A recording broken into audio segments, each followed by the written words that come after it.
Live from Los Angeles, welcome to Good Morning La La Land. I'm Dr. Erin. Hi, I'm Rob Mack. And I'm Jasmine Moyer. This is Good Morning La La Land, America's first live streaming daily talk show, coming to you Monday through Friday at 9 a.m. on Facebook, Instagram, YouTube, and Twitter. Now also available on Apple TV and Roku. It's going to be a Good Morning La La Land. Right, today is all about Thought Thursday.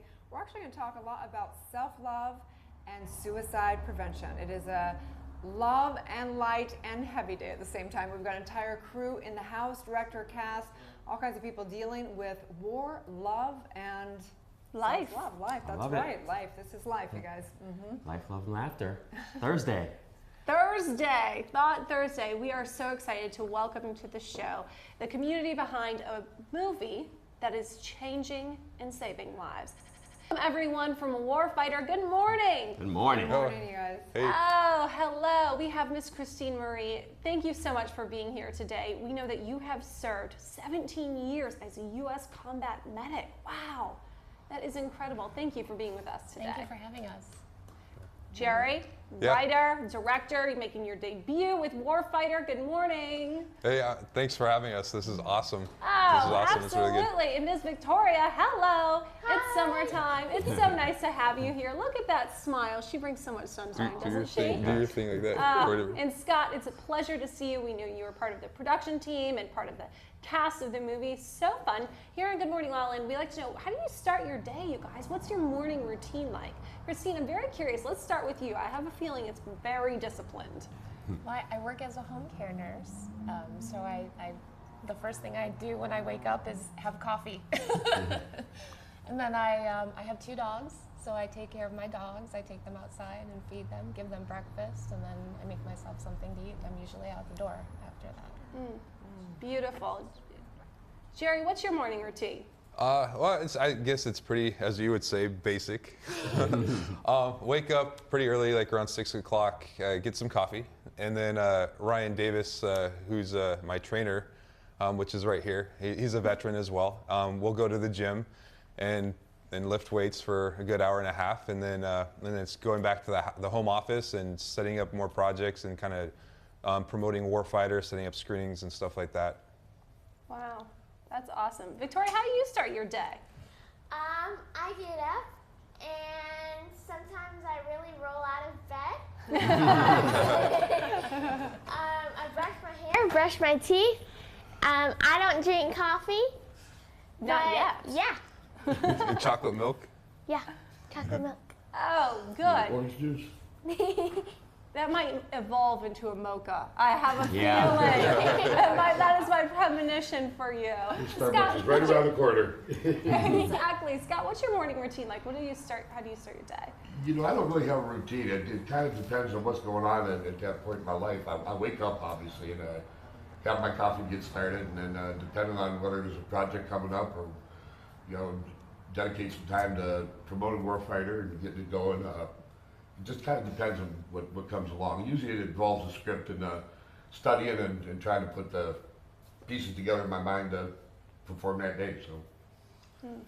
Well, thank you all so much for being here today, for all the work that you've done. We're excited to talk to you more later in the show. Do you think it's Do what you will make of it.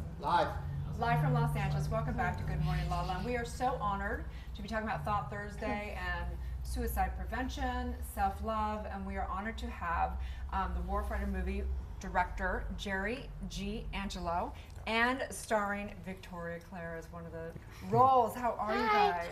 Wow. So excited to have you guys here. So honored to have this conversation with both of you. Thank you. It's incredible. This movie has become more than just a movie. Yeah. It's a community, isn't it? Yeah, it's become a movement. When it started off, it was just like an ember of inspiration to make a vehicle for our careers and something that we're passionate about. And then as it started going through from the conception through production, just all the miracles that were taking place. And then we had our world premiere in Tehachapi just a few weeks ago, and it was electrifying. Where was it? It's a small little town called Tehachapi. It's like 2 hours, I think it's like northeast, right, of Los Angeles. And how many veterans were there? Oh gosh, well, Hundreds. We had sold out 2 auditoriums. There was over 320 people they're standing. Wow. How exciting is that? Yeah, it was pretty awesome. Yeah. And then we have a Q&A to get very personal at all our screenings. So we're able to hit one theater at a time, and it becomes very, the cast starts talking about, and the subjects that start to come up, it allows for the audience and the veterans and everyone to start sharing their stories. And it gets so deep and personal and emotional, but also so freeing. It becomes, everyone gets to, it brings awareness for everything. Victoria, I'm really curious about your experience at the premiere. Tell us about it. It was so exciting. It was so much fun, and I got to participate in the Q&A, which was so much fun. I really enjoyed it. Yeah. It's amazing how healing just a conversation, just acknowledging what happened and for everyone. So what does this movie mean to you personally? Oh gosh, it's a growing of what it means to me. Like I said, it started as one thing, but I realized it, it's a movie, but it becomes a stage and a platform to be a voice for so many people. We've already learned and dealt with brain cancer. We've dealt with PTSD with our military men and women, but also specifically with the women. There's the women are more on the front line now. They're coming back, and so for one with Christine, when she came back and had PTSD, they didn't have a.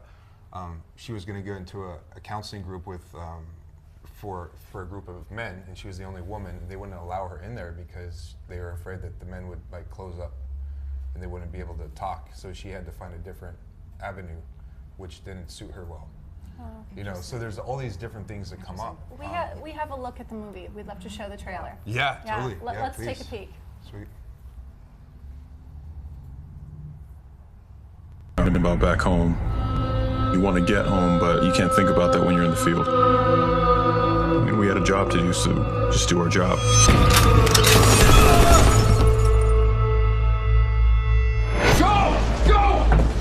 Listen to me, okay? Honey, you're just having a dream. Nightmare. Yeah. Monster in it. Hi, Casper! Hey there, little buddy. You saw this from last night? Yep. Bad moment. You've been having a lot of those lately. I think you need to see a professional. So Dorothy closed her eyes and tapped the heels together of her ruby red slippers 3 times. There is no place like home. There is no place like home. There is no place like home. 4 of our Delta operatives just went dark after they crossed into Iranian territory. It's imperative that we get eyes on the ground down there immediately. So when you pass over the Iranian border, you are on your own. No air assets. Cheer up. Do you think sometimes souls get lost between here and heaven? I am not leaving you. I'm gonna do my 9 to 5, get in the train, come home to you guys.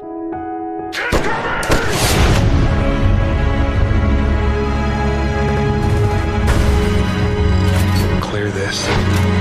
Clear this. I'm coming back. I'm not gonna miss this. I had you back then. I've got you back now. 1 is none. 2 is 1. What are we running from? Not we. You.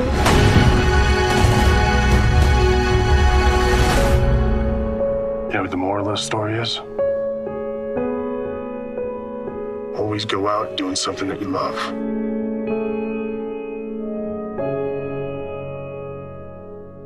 Oh, it's intense. Wow. So it begs the question, where is self-love versus sacrifice? What does that look like? Oh gosh, it's individual question. Every single person is so different how you handle it. Everyone's lives and circumstances, it all accumulates to whatever is individual.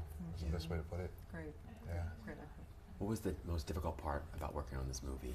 Oh gosh, the most difficult part for sure was overcoming every obstacle and challenge and roadblock that was put in our way, because the entire movie, whole entire production was done for $38,000. Wow. And micro budget. Yeah. Wow. It was built off, people that just great relationships and people that also believed in the project like I did, and everyone did their part. And you know, gosh, it's been quite a journey. There's no way to put in words. It's just an emotion, just like I can't even believe it happened. Victoria, tell us a little bit about who your character was and what it was like to work on the movie. My character was Olivia Wittenberg, and I played his daughter in the film, and that was so much fun. I feel like her role in the movie was just showing that you have to come home for a reason. That means so much, doesn't it? We have a look at some behind the scenes of the two of you. Tell us a little bit about that. So this is this is actually the opening scene, I believe.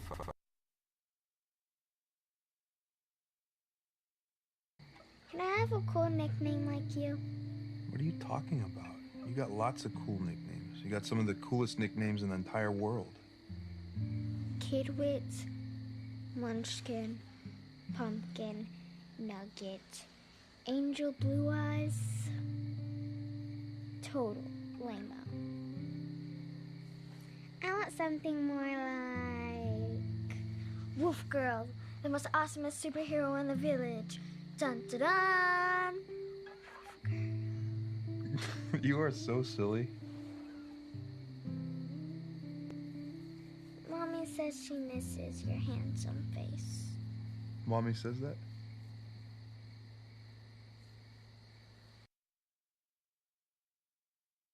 Makes me want to cry, you guys. It's so a much, beautiful so scene. intense, yeah. So talk to us about suicide. Talk to us about PTSD and what's happening. What have you learned about war and the residual effects on people here in the United States? Before I started the movie, I knew very little. I knew PTSD is just a acronym. In the process, PTSD, every single person, it's different. It's an individual thing.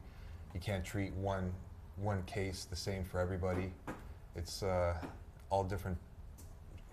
Gosh, I'm sorry. It's say your question again. No, it's okay. I mean, just knowing what's your experience now. My sister worked for the VA office in Salt Lake City, and she just her heart was so filled with just the residuals of everything. And I know that she would do prolonged therapy, and now there's a different rapid eye movement therapy, but it's an epidemic, and it affects all of us because we're all one. And so what's your experience of what is that community like? What's your experience of just the residuals of all that? Sure. Well, what is happening from my position is I become a fulcrum for everyone's information. When someone watches the movie, they come to me, they share their experiences, and I'm like a sponge. And so I'm very empathic and compassionate, and I take in their experiences, and I can feel their pain. I don't. It hasn't happened to me. And the weight of war, or the weight of the sacrifices that our service women and men make, and all these type of high stress jobs, and the second they leave out their door in the morning, they may never come back. Whether it's the firemen or police. What is your mission in this, Jerry? I mean, you wrote and directed an incredible budget indie film. It's now on Amazon. What is your mission with this community? Yep. Mission now is to reach the biggest audience we can, a world audience, and start to bring awareness of the magnitude and the weight of what's here. People in the military that don't have a voice, or they can't speak, they can share this movie and say this movie's one of the closest things to what I've experienced. And it follows the family also. The family is the backbone. If someone has PTSD, it's not just that one person. It's the husband, the wife, the daughter, the friends. It brings us all into it. Absolutely. Just like with suicide as well. It affects. It's a ripple effect. You had such an interesting role in playing his daughter in the film, and the daughter of a Navy SEAL, and someone who is dealing with PTSD. What would you say to the daughters and the sons who might be going through a similar experience as your character did? Oh, I would say movie was only a fraction, I'm sure, of what the kids actually experience in real life, because I knew that he wasn't actually going to war. Right. It was only a movie, was but only a they movie. don't. But when you feel that as an actor, what would you say to maybe the people who are feeling the way that your character did? How do they deal with that? I would say just to stay strong, just have faith and hope, and that things will work out one way or another. That's beautiful. There was a moment actually that we were shooting in the back scene when the group is together, and they find out at this moment that they're going on to a new mission, and the mood changes. And so the actors, you know, all the adults there were, you know, their mood changed because the wives and the support systems, their mood changed. And then she just started crying, just off the reaction of everyone. And it broke my heart. And then she runs across and gives me a hug, and it was like a real movie. It is a real movie.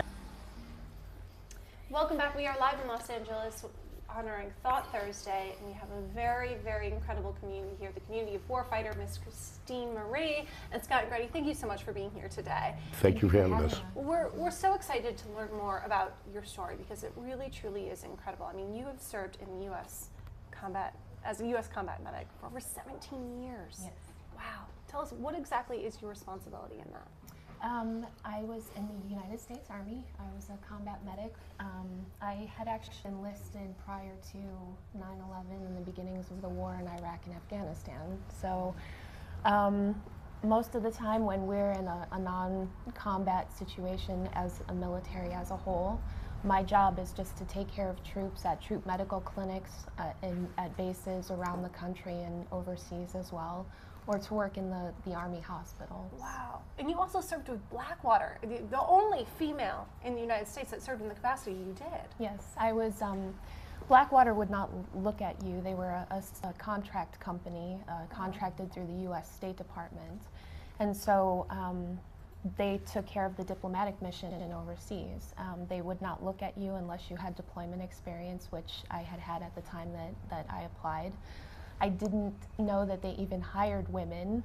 Turns out they did. So what made you apply for this position? I was actually on my last tour overseas. I befriended another contract medic, and I happened to mention to him that I was kind of getting burned out on the military thing, and I wanted to still do that job and still make a difference, but maybe find a different way to do it. And he said, well, how about, applying for Blackwater? He said, you could come back and be a medic and protect the diplomats that are trying to bring about an end to the war with peaceful measures. Wow, So what an incredible let's talk about your responsibility. PTSD. You had an actual incident. You were hit by an IED. What does that mean? What is that, an IED? I was in an area where an initial IED had exploded and wounded some people. What is an IED? I'm so sorry. I'm sorry. IED stands for improvised explosive device, and it can be anything that has a blast and a detonation, a way to detonate it. A lot of times we would see pressure sensor detonated IEDs or motion sensor detonated IEDs that would be buried in the roads or set at the roadside so that when vehicles drove by, they would set them off and they would explode on the vehicles. This one happened to be deployed in the middle of like a small town, a small village, and it was what they called a remote detonated device. So someone had like a cell phone or something like that, and it was set with a code, so they just used the cell phone to dial in the code when people were near the device, and then they set it off that way. So evil. It's just so. IEDs were the worst. IEDs leave you very, very angry because when you're attacked by somebody, there's someone to attack back. When you're attacked by an IED and an IED kills, troops, your best friend, the person next to you, there's nothing you can do about it. Wow. It's so incredible that you're able to serve, though, in the warfighter community and in guiding these conversations about this and bringing awareness to what this is, what the experience is like when these troops come back and live with that. Absolutely. And that all happened by accident. I responded to Jerry Angelo made a post on Facebook in a group, a Tehachapi specific group, which was where the first premiere was. And I responded to it, and he wrote me back, and he said, "Do you know any veterans?" And I said, "Do I know any veterans?" Just a couple. Just a couple. I got this. Let's talk about, Something she forgot to mention in the course of this thing that she just said, she was responding to somebody that was injured when she herself was injured, and she did not stop giving. Like, you tell the story. There was actually a secondary improvised explosive device that was planted in the vicinity of the first one, and that wasn't uncommon. The enemy, the insurgents in Iraq and Afghanistan did that quite often, actually, because they would target people like me. They knew that when the initial IED would explode and the medics would come running to help people, that they would have more targets. And so they would set up a secondary device that they could explode afterward, and they would try to take out the medics. So I was rendering aid, and it just so happened that there was a vehicle that had been parked in between where I was and where the secondary device was, after the device had been placed. Usually they place them in the middle of the night so that they had the cover of darkness and people wouldn't know where they were.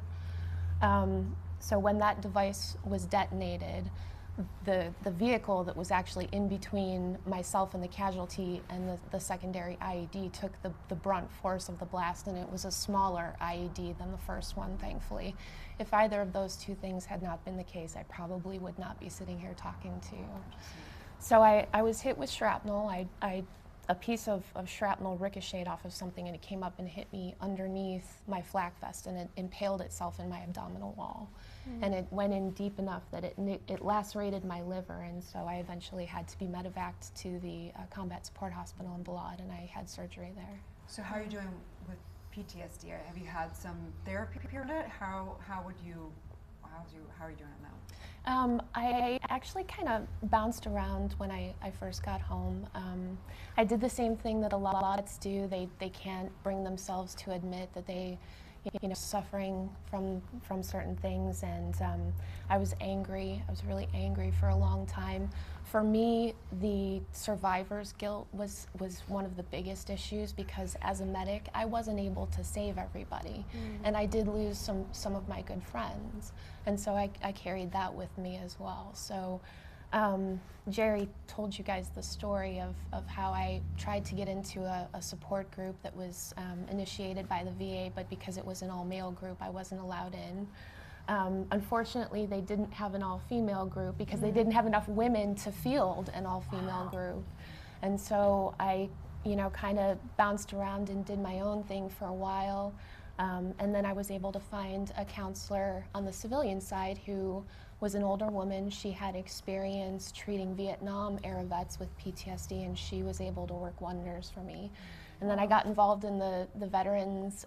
The VA has something called the National Veterans Creative Arts Festival, so that gave me an outlet as well, and today I'm doing really well. And Scott, you've got a project as well, the Wounded Warriors Project. I'm actually, it's not my project. I've got an association with people from the Wounded Warriors Project, the Lone Survivor Foundation.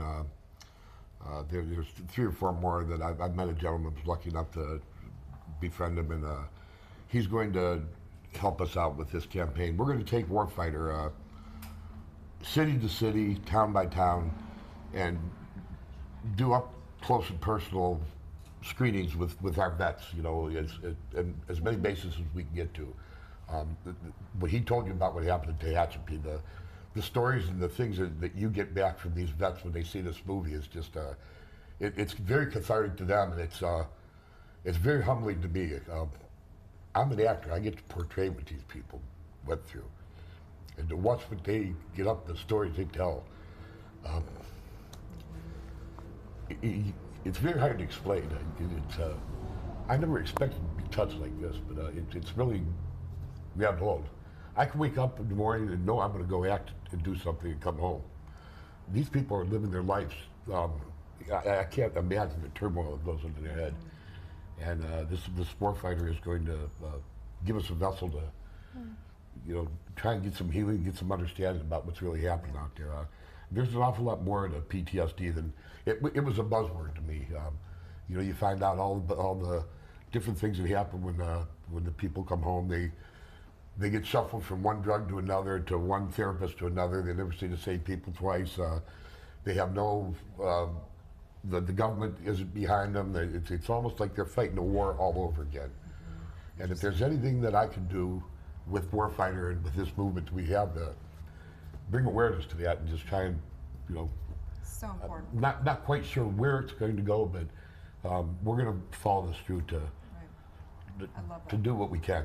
Thank you so much. You know, from a spiritual perspective, PTSD has to do with having such intense emotions. So in that intense war place, or people get PTSD from all different types of things in this life, and it's having such intense emotion that it blocks those mental pictures and it keeps them on your track. And so those pictures will keep coming up for the war vets or for whoever, whatever they've been through in this lifetime. And until you you basically want to neutralize those. So the vets will oftentimes go through what's called prolonged therapy, where they go through that over again. They go back to that incident and they flatten out the emotions around that event, and it frees them up spiritually to be able to just look at it and go, you know what, this happened, and it doesn't have to rule their life coming up over and again. I know there's answers. The point is this: go to a therapist. Find, maybe the VA is not doing the best job, I don't know, but if you desire to have a support group, create a support group. The reality is there are answers, there are communities. Get involved, whether it be in this movie or whatever it is, because we're here to know that healing is possible for everybody. And thank you so much for all your guys' work. So important. Yep. Absolutely. Stay tuned. People We'll like be to back. say you're the hero, so that's We'll be back with more Good Morning La La Land. Stay tuned. Thank you.